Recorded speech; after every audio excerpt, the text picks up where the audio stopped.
Welcome back to another episode of Empty Nest Adventures TV. We know it's been a little bit of time. We've ran into some bad weather that kind of delayed our taping because, as you see, we like to record outside because it's nice out here. It's part of the adventure is being outside. So, And you don't need to see close up. well, I can cut that in later if you want your close up. So this video, we're going to talk about really getting started on our adventure. Finally. We finally feel like we're going to get out of the driveway of Harrow's and Europe road trip. So our first stop is Park4Night location. Yep. So this is the first time that we're actually going in the camper. We won't have any services or anything. It's dry camping or boondocking, however you want to. It's more like boondocking. Whatever you want to call it. And part of the reason that we picked this location was it was closer to the motorcycle dealership. Right. Because we've got the barack mounted. We're going to go pick up the bike and we're going to go buy a bunch of new gear because we brought our motorcycle gloves with us. Yes. And that was it. 250 pounds worth of luggage. We couldn't fit our motorcycle jackets and boots and a all lot that. of our jackets and helmets and stuff were old anyway. And then you need some different stuff here too. So that's like certified for Europe. So we went up to a little town called Annloo. Yes. And one of the beauties about the Park4Night feature that we're finding out is the details that you get so you can get to the site, first of all, because they actually mentioned you had to go down this little dirt road, because when we showed up, there was a camper that was parked in a lot, and we were like, well, that doesn't look like the pictures. This is not it, and the GPS dot was still down the road, so we went down there, and there was this nice little loop. It was parking. absolutely gorgeous. Yeah, and in fact, there were people there who had 2 horses. Yes. And made pens that were just there eating the grass when we showed up. They left, and we moved to their parking space when we were done. Yep. But then there were 2 other horses in the field off there that. Right when the sun was setting. Beautiful sunset that night. night too. It was gorgeous. Yeah. But with all that good stuff, we had some bad. A little bit. Some good learning experiences, I think. With the good, you got to take the bad. It just works together. The first thing is that obviously we stocked up. Yes. To get groceries and stuff for this trip. Yes. And we were a little worried about what the refrigerator was going to do because our refrigerator works off of 3 different power sources and switches automatically. So when we're plugged into a wall or something, a shore power, it runs off of that. Off of the shore power. When we're driving, it runs off the 12-volt battery on the engine and the starter motor and and alternator and all that. But when we're parked like this, it is supposed to run off of gas. The propane bottles. But what we found out is that it doesn't switch over to the gas until it actually starts using it. Yeah. So we freaked out a little bit because we thought we're going to lose all our groceries. I thought my refrigerator was off. I just stocked up. I had stuff in the freezer, stuff in the fridge, and my refrigerator wasn't showing a light. And I kind of freaked out just a little bit. So we found out that when it needs the gas, it switches over to gas and turns on. Yeah. When the refrigerator starts to get a little warmer, it clicks right on. And so lesson learned. Yes. Then the next lesson was, and you want to tell this story because you were in the bathroom at the time when you went to add water and everything went dark. Oh. It is at night and we're boondocking. There's nobody else around. We've got our lights going. We were sitting on our tablets doing our thing, and I go into the restroom and I've got the light on in the bathroom and I use the bathroom, and then we put a little bit of water in the bottom of the toilet. It helps seal any smells, so it's a good idea. So I hit the water button and boom, the whole camper goes dark. And we're already in the dark. And it just, boom, everything is out. And I'm still in the bathroom. Yeah. Go ahead. So we thought the problem was running the inverter that we have on there so we can run our Starlink and charge our computers and some of our other stuff. Right. So we went ahead and shut that off so we would have enough power to get through the night. Yeah. You're going to have to watch a later video to see what really was the problem. But we'll get to that. We'll get to it. So we made it through the night with our new lessons in hand. Yeah. We got up and we drove over to the motorcycle dealership. Yep. And again, payment issues, but we had multiple ways that we were going to pay, so we got that worked out. We got it done. The funny thing was that in the time it took to pay for it, Tymek, back at a Europe road trip, it already had the bike registered in our names and everything. We didn't even own it yet. Yeah, it was in our names. We didn't technically pay for it, but we technically owned it at that point. And then we got new gear, basically head to toe, helmets, jackets, pants, boots. Well, here, you have to have motorcycle pants, you have to have motorcycle boots, motorcycle jacket. I mean, there are some countries we even have to wear a high visibility vest. So it was all needed. We usually just wore jeans and our boots. His boots are steel toed, my boots are boots, leather boots, so that they protect your feet and stuff in case you, as you taught me early on, you always dress for the slide, not the ride. Yes. So we always wear jackets, but the pants, because of the weather, everything has liners in it. Insulators, liners. So it works as a snowsuit. That tells you something.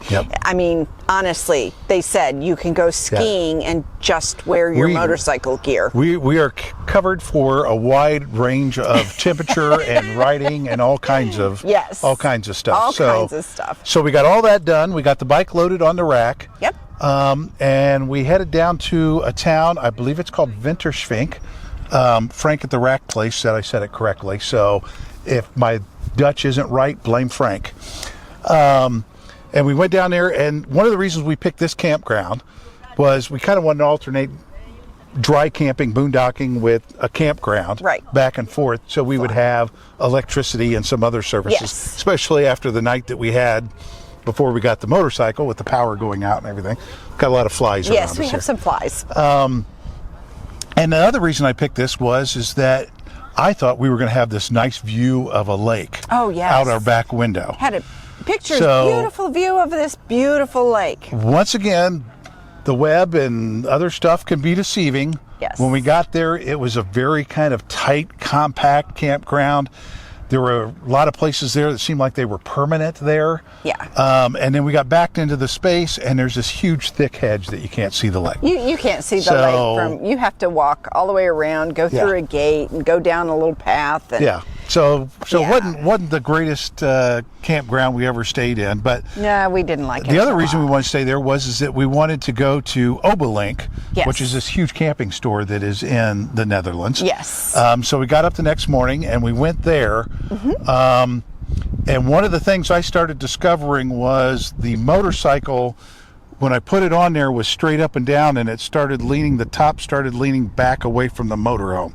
So we were kind of keeping an eye on that.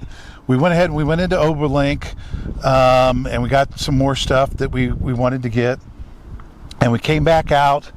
I kind of looked at it again, and I didn't know if my eye was deceiving me or not, so I grabbed the only kind of straight edge we had, which was our broom handle, and held it up there, and in the span of probably about a half a meter, 18 inches or so, the rack had bent down probably a half an inch or a centimeter. That's not good. Which it was not. Not good. We decided it's not going to hold it. We talked to Frank back at the fabricator and Tymek. Yep. And so we decided to go ahead and head back to Europe road trip, which we did. But we knew, because that was Friday. Yeah. So by the time we got there, it was going to be Saturday. They weren't going to be open. And then Sunday, like nothing is open. Nothing's open on Sunday. So we found a nice farm camp. Yes. Called Fjordanhoff. Fjordanhoff? Yes. Yes. FJ, Fjord. Fjordanhoff. And so we stayed there. We decided to go ahead and stay there a couple nights. They had laundry, so we could get laundry done. Beautiful site. And that was the time I started getting a little sick. That's right. I got a cold. Yep. And it was my voice was all goofy. I sounded all sinusy, and not that I was sick enough from thinking that I was going to have to sell the bike back, and the motorcycle was. That's what he was thinking. Was not gonna was not gonna happen. So we ended up staying 2-3 nights. No, we stayed 2 nights there. We were only going to stay one, but yeah, and then we were going to go. And I toyed around with the idea of unloading the motorcycle, driving it up to Europe road trip to store it there, and have Timek bring me back. But we just decided to just stay there, and we were just going to take it easy. We were like 15-20 minutes away. Yeah. There are days on this journey, like today, where you start to feel a little defeated and you start to wonder if you made a big mistake. But then there are things that you can do and things you have to do to just kind of get yourself out of that funk. Like go and get ice cream. We're going to get ice cream. We hope. I want ice cream. Okay, so how was the ice cream, babe? Does my bottom lip look like it had ice cream? No, it does not. Well, we walked, a kilometer, only to find out that there is no ice cream today.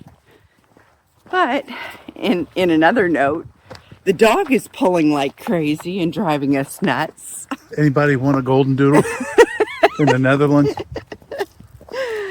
Whew. It's been an absolute breathtaking view. It's a little chilly. That is a problem we're having here. If you haven't noticed, I sound a little congested. I have a cold. But we will persevere, and I have chili in the crock pot. So we have no bread, but we have chili. So we will go home and eat our chili and be thankful for it, won't Yep. we? So we rolled up to there. Yep. Back up to Europe road trip, and that was Sunday night. And we unloaded the bike because I was really itching to just get the rack off of there and see what they were going to do with it.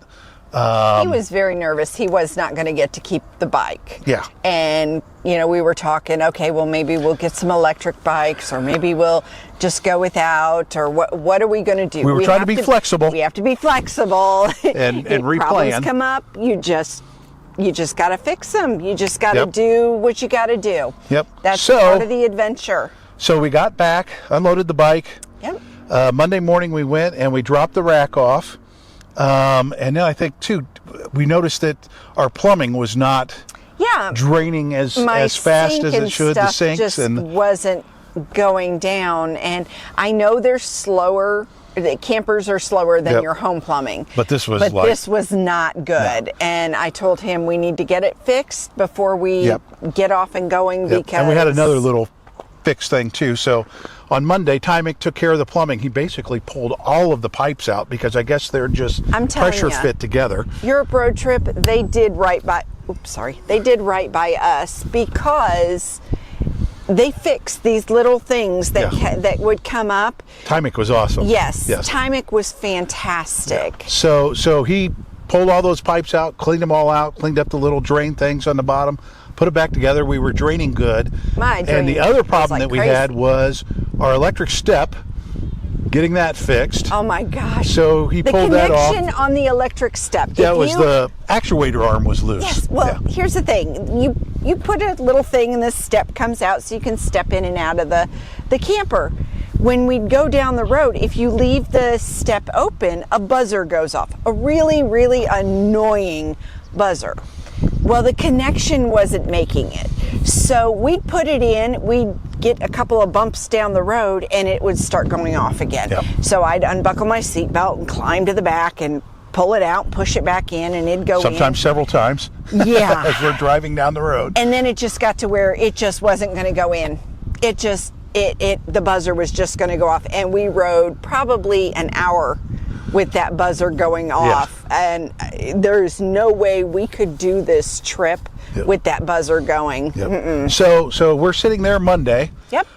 The rack is off. We're pretty much free, and they called me back or messaged me back and said that Frank was out of town until Thursday, So he wouldn't be able to get the wreck fixed until Friday when he was back in town.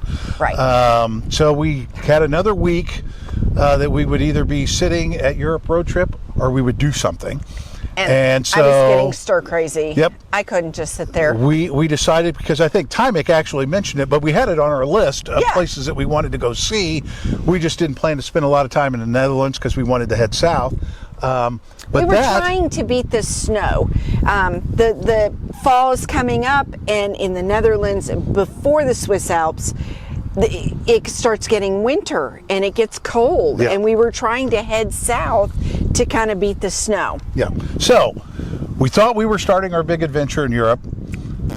Didn't happen. So to find out what we did in the meantime before we went for take 2 of our European adventure, you'll have to watch our next video. This next video is good. And so in order to see it, you got to subscribe. Yes. Hit the little alert button, thumbs up. Also, you can read about it in our blog. The blog is much more up to date. Videos take longer to make. We're a little behind on the video, but we're working on it. And then also, we're going to start trying to post more daily on Facebook about where we're at, what we're doing, just little short blurbs about that or something. Yeah. So make sure you follow us on Facebook. Yes. And but subscribe. YouTube, subscribe, please. We'll see you next time on our next Empty Nest Adventure. TV.